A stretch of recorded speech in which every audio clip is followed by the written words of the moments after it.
All right, I got some fights I want to talk about and break down for this weekend. Three in particular. We got a cruiserweight fight. A light heavyweight fight between David Morrell and Zach Chilai. And we have a middleweight fight with Shane Mosley and Sergey Bohachuk. And we have the main event, which is Danny Dubois going up against Fabio Wardley. So let's start off with the Shane Mosley against Sergey Bohachuk fight. Shane Mosley Jr. is, of course, the son of Sugar Shane Mosley, who I thought was one of the best fighters ever in the lightweight division when he was a lightweight. Was fantastic fighter.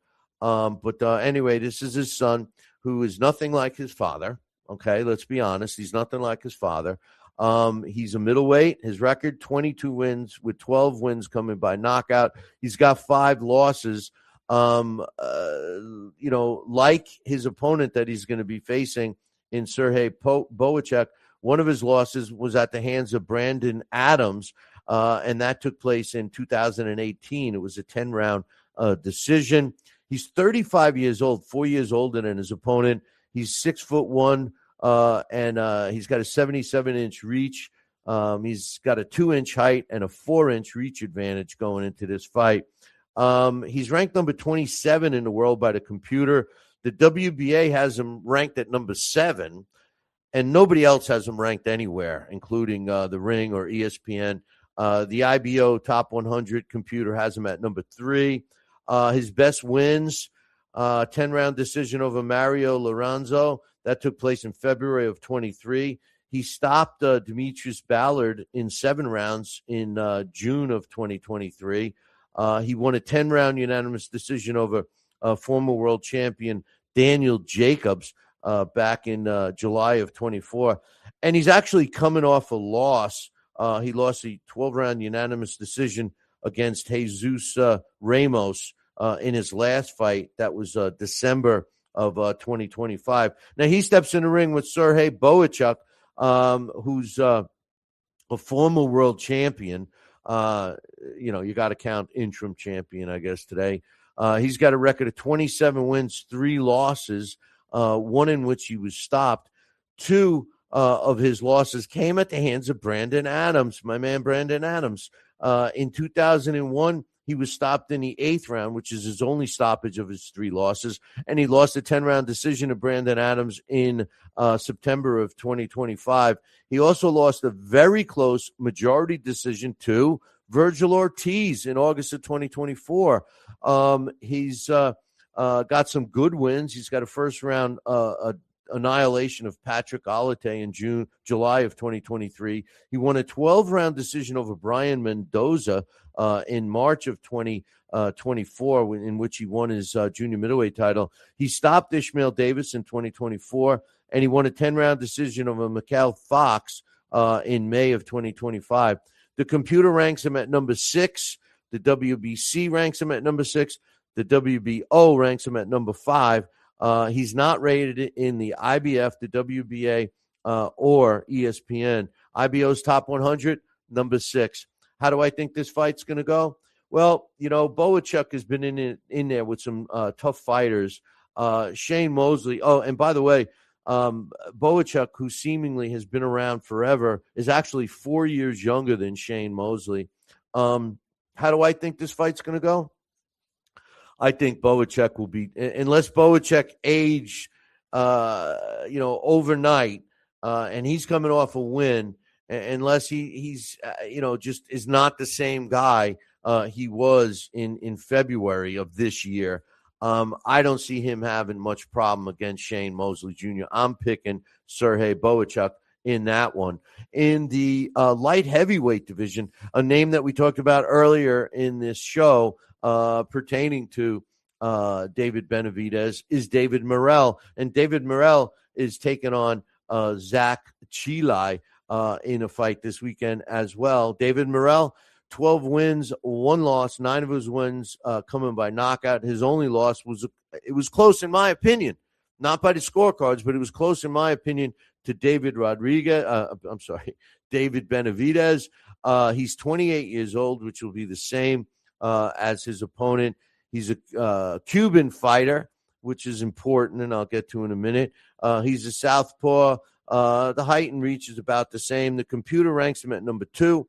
The WBO has him at number 1. He's not rated, surprisingly enough. This is why the ratings are garbage, but he's not rated by the WBC, the IBF, or the WBA. The Ring has him at number 5, and ESPN has him at number 2. What does the IBO's computer say, which I think is the most realistic computer system for fighters, ranking fighters?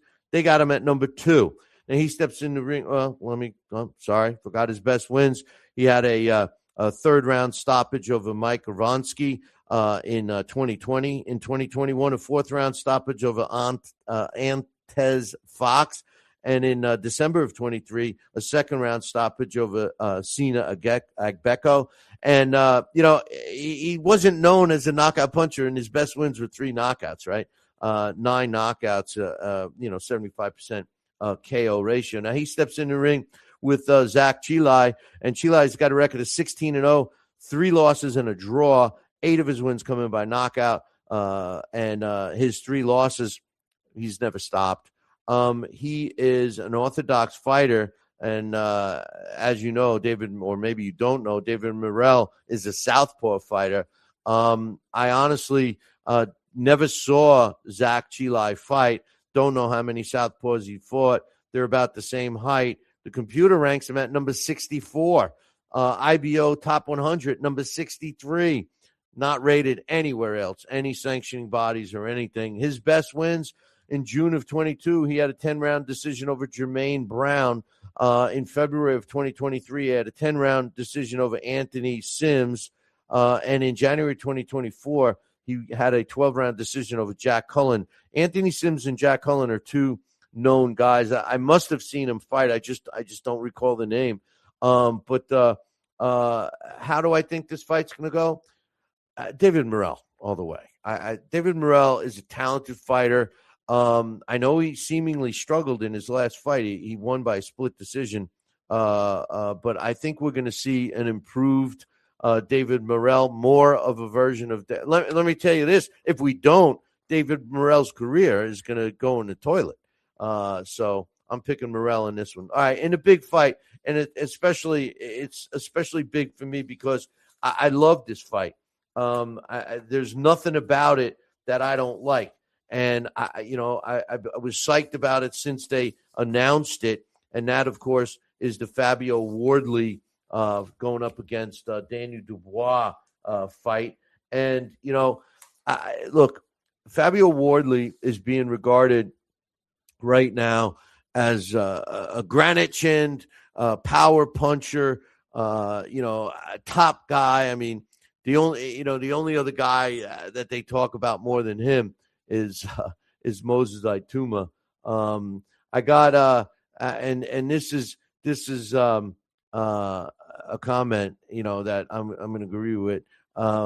Sanchez Benavidez, he says Benavidez is not the face of boxing. Inoue outsold him anyway in any way possible.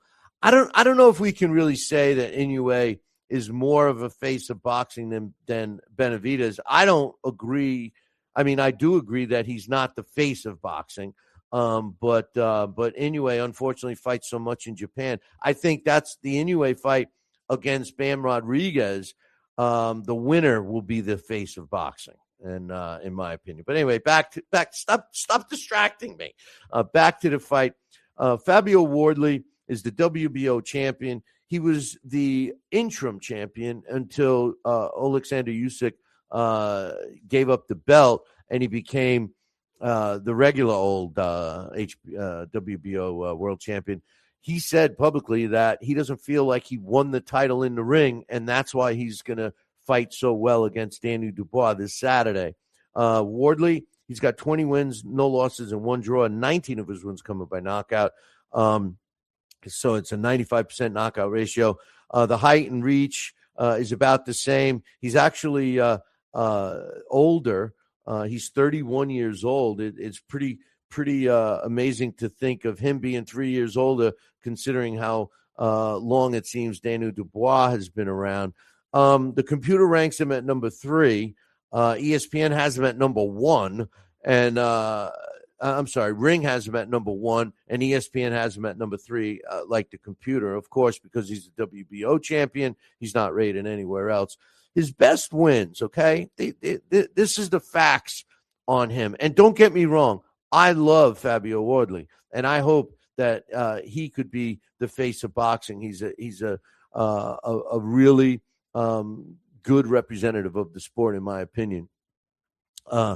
But, in his last, in June of 2025, he had a come-from-behind knockout win against Justin Hunai in June of 25.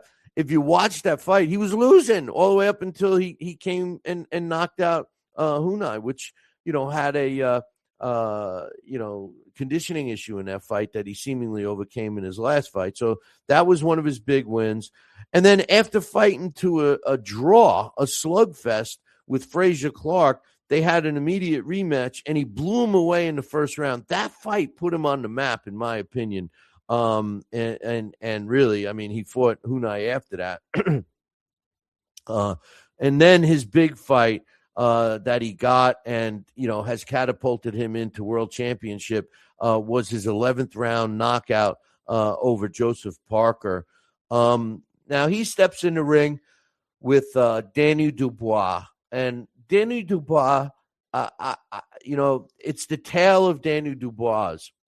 Daniel Dubois has some big wins. First and foremost, his record is 22 wins, 21 coming by knockout, with a approximately same KO ratio as Wardley. He's got 3 losses, all 3 by knockout. He lost 2 times to Alexander Usyk, and once, in my opinion, a freak fight. He got knocked out by Joe Joyce. At 28 years old, he's 3 years younger.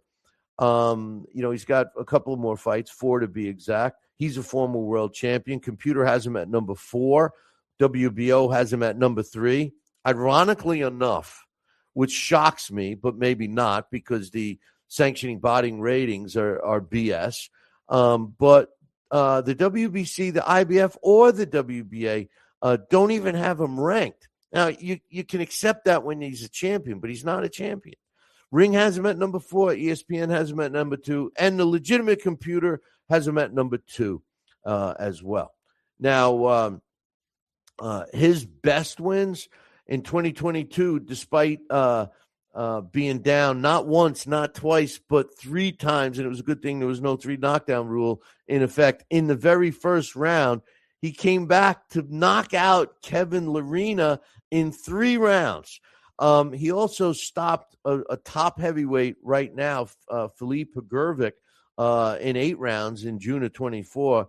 And then, of course, destroying Anthony Joshua in September of 2024. It only took him 5 rounds. It's a tale of 2 Dubois, because even though his nickname is Triple D, it's a tale of 2 Ds for Daniel Dubois. When Daniel Dubois fought, and both times against Alexander Usyk, he fought the wrong kind of a fight. He tried to do something he just doesn't know how to do. He can't outbox Usyk. When he lost to Joe Joyce is a slow fighter. Daniel Dubois kind of just let him hit him. He didn't move. When he fought Anthony Joshua, that's like, the story of the 3 bears. The first bear was, a little too good for him. The second bear, it was a little too slow. But the third bear was just right. And that bear was Anthony Joshua. And Daniel Dubois fought Anthony Joshua the way he needs to fight, the way he's built, his power.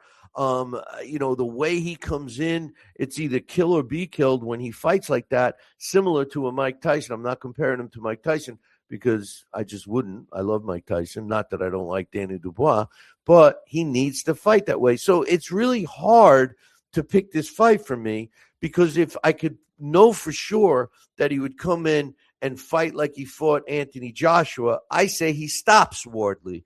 But if he comes in and tries to outbox Wardley, Wardley's going to catch up with him and stop him. It's a truly 50-50 fight. I know a lot of the so-called experts are saying that Wardley is so much better. Fighters sometimes mature and become really good really quickly. And Fabio Wardley's fight against Joseph Parker was proof that, he can handle a good boxer. He's got movement. And Joseph Parker, I never really thought of him as a one-punch knockout guy, but he can knock people out. There's no question. Plus his ring savvy. It's a big win for Fabio Wardley. And, Daniel Dubois, on the other hand, again, if he fights the way he fought Anthony Joshua, I really think he's a tough out. I just don't know if he's going to fight like that. It is his last chance. I'm leaning towards Wardley in this fight. I'm going to be rooting for Daniel Dubois. And if Daniel Dubois wins this fight, he's going to win by knockout. But my official prediction, because I'm trying to base it on my research, is Fabio Wardley beating Daniel Dubois. So that's that. Hey, listen, I want to thank everybody, especially Chevelle Hallback, for coming on today. I want to thank all you guys. I know there was a lot of comments in the chat room that I wanted to comment on that. I know one that I should have. Jesus asked me what my thoughts were. Hopefully he's still listening. What my thoughts were with Suleiman calling Terrence Crawford a coward. I should have brought that up when I was talking about TC before. I think it's ridiculous. I think it's showing, and David Benavidez in a sense was doing the same thing by knocking Zuffa Boxing. These sanctioning bodies, in my opinion, are panicked because true fans, are going to eventually, true boxing fans, the fans that want to watch the sport of boxing, not Mario Ronaldo yelling at you, not, WWE with boxing gloves, fight fans that want to watch competitive fights are going to end up watching Zuffa because Zuffa is going to give us competitive fights. And David Benavidez should know that if he wants to make the money, he should go to where the money is. And I just think that the sanctioning bodies are scared that the promoters aren't as wealthy as the people back in Zuffa, and that the money is going to go to that. And they are trying to pull out all the stops.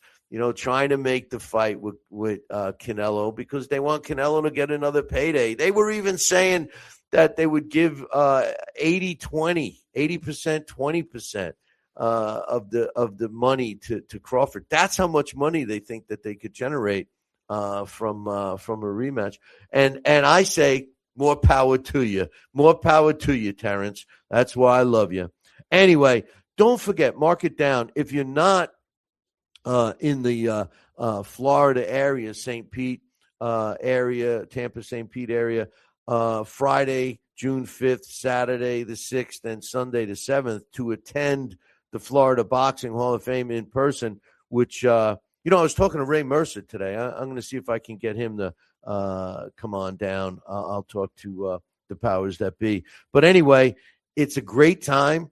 I'm going to be there. And as John reminded me, I'm going to mention that we are going to be doing this show live from the Florida Boxing Hall of Fame on Friday night, June 5th, during one of the segments of the Hall of Fame weekend.